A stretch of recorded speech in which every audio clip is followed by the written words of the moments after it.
Experiencia en el umbral de la muerte. Al recordarlo, es como si la realidad fuera un sueño y aquello fuera la realidad. Estaba despierta y consciente. Deberían llamarla experiencia en el umbral de la muerte. Yo nunca me había sentido tan viva. Me trasladaron. Recuerdo que estaba helada cuando me trasladaban en camilla.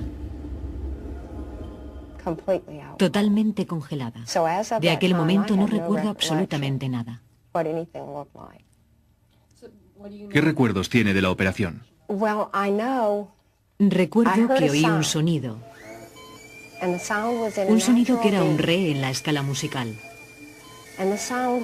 Luego el sonido subió en picado por la escala y salí disparada por la cabeza. Después observé un cuerpo que se encontraba tumbado sobre una camilla. Vi a los cirujanos inclinados sobre el cuerpo. Me di cuenta de que era un cuerpo, mi cuerpo, pero no me relacioné con él. No supe que era el mío, que era yo misma. Suena muy extraño, pero en aquel momento lo sentía. Sentí como una presencia y me volví a mirarla. Era brillante y resplandeciente.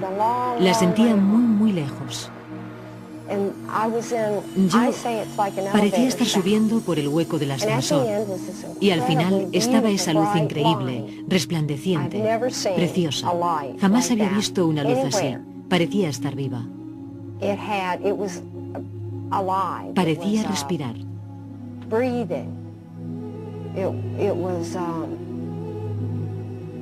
Me sentía en un lugar muy cálido, cómodo y acogedor. No sentía ningún miedo, era maravilloso.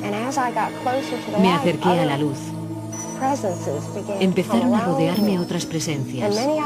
Eran personas que había perdido, parientes míos. Mientras iba en dirección a la luz, ella se purificaba. Reinaba la armonía. Se hacía líquida, plateada.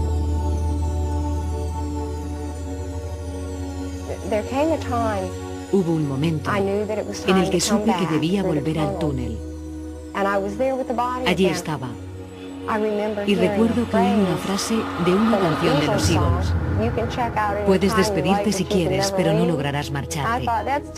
Y pensé, qué tortura, es tremendo. Y luego, mi siguiente recuerdo consciente fue el de abrir los ojos y ver a mi familia alrededor. Estaba durmiendo.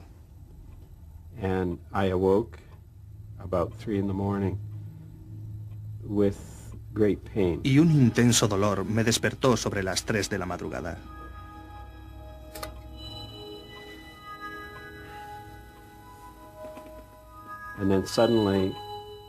De repente sentí que me transportaban a otro lugar. Recuerdo que me volví fugazmente y vi a mi esposa durmiendo en la cama con mi cuerpo.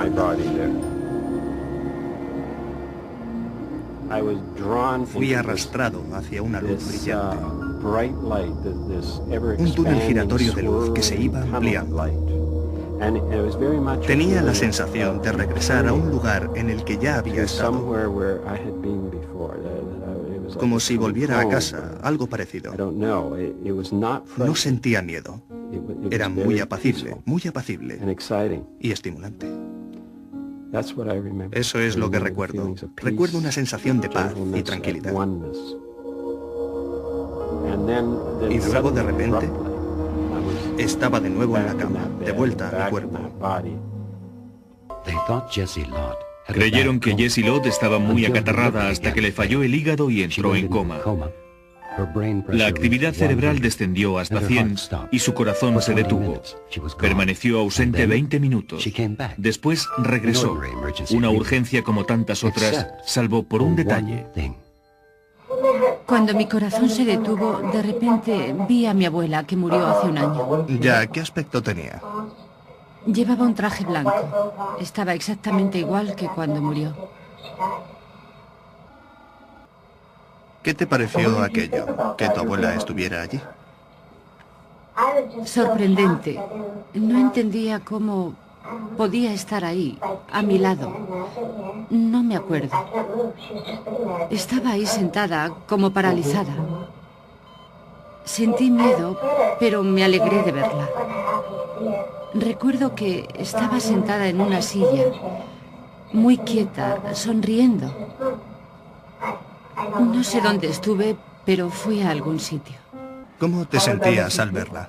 Sentí miedo, pero me alegré de verla. ¿Te alegraste? Ya.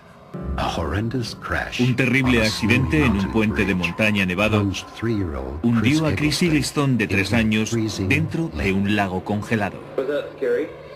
¿Tuviste miedo? Sí. Mamá gritaba que nos soltáramos los cinturones. Cuando chocamos, detrás venía un coche con un equipo de esquí. Fue la persona que me salvó la vida. Nos vio tomar la curva. Al girar él, habíamos desaparecido. Así que cogió una linterna y se asomó al puente para ver si nos veía y vio nuestro coche. Tuvo que bucear unas 5 o 6 veces para llegar para poder sacarme. Durante aquel tiempo tuve mi experiencia en el umbral de la muerte. Empecé a deslizarme por aquel macarrón, que cada vez estaba más cerca. Me caí dentro. Se parecía mucho a un arco iris. Y luego al fondo había un muro con 2 pequeños túneles que conducían hasta un paraíso animal o humano. Así que no logré distinguirlos y empecé a flotar por el paraíso animal.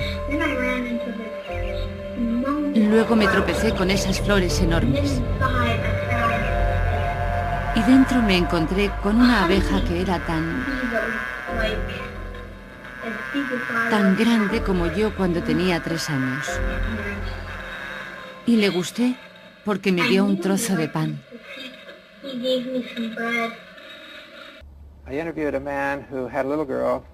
Entrevisté a un hombre que tuvo una hija que pasó 18 meses luchando contra un neuroblastoma. Se había recuperado multitud de veces. Un día charlaba con su padre. Estaba muy preocupada por lo que iba a suceder y le dijo: «Papá, ¿sabes por qué mejoré 3 veces?» Él contestó: «No, cielo, ¿por qué?» Ella respondió: «Porque tengo que prepararte para mi muerte. Y cuando sienta que estás listo, me moriré». El día que falleció, abrazó a su padre y le dijo: «Papá, prométeme que no te harás daño».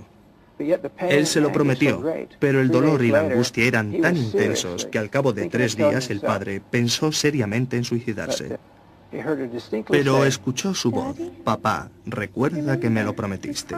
Y él me confesó: «Aunque seguí sufriendo intensamente, nunca volví a contemplar seriamente la posibilidad de suicidarme». Cuando el cáncer volvió a reproducirse, fue desconsolador ver que tu hija se muere y que no volverás a verla. Tonya enmudeció, se ensimismó. Fue entonces cuando supe que ya no podía esperar. Tenía que confirmarle que todos los esfuerzos por salvarla eran inútiles. Es tremendamente difícil para una madre mirar a su hija de 13 años y comunicarle que todo es inútil.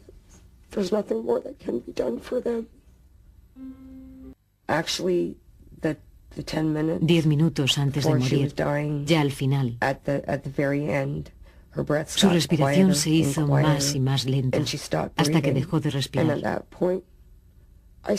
En ese momento rompí a llorar y ella volvió a respirar. Era como si intentara seguir viviendo para no entristecerme. Le dije: «No, Tonya, estoy bien, estoy bien». Entonces dejó de respirar. Había llegado su hora.